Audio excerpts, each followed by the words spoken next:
नमस्कार, मी गौरी सूर्यवंशी. एस मराठीमध्ये आपलं स्वागत. वळूया आजच्या बातमीकडे. नाशिक जिल्हा द्राक्ष पंढरी कांदा उत्पादनाची जागतिक बाजारपेठ म्हणून ओळख आहे. त्याच्या स्ट्रॉबेरी उत्पादनात अग्रेसर असलेल्या सुरगाणा तालुक्याची ओळख निर्माण झाली आहे. गुलाबी रंगाची गोड आंबट चवीच्या स्ट्रॉबेरीचा हंगाम वाढत्या थंडीबरोबर बहरायला सुरुवात होते.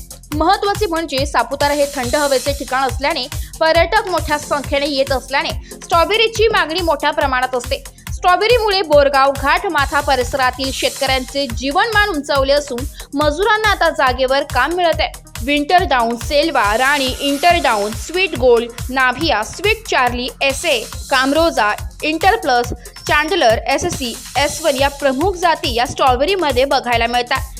तर 2 किलो पार्किंगमध्ये मुंबई, सुरत, नवसारी, वघई, अहमदाबाद, दिल्ली, वाजदा, पुणे, औरंगाबाद, भरूच, बडोदा, वलसाड, धरमपूर येथे या स्ट्रॉबेरी पाठवल्या जातात. अंदाजे प्रत्येक 2 किलो पॅकला 150 ते 200 रुपये दर मिळतो.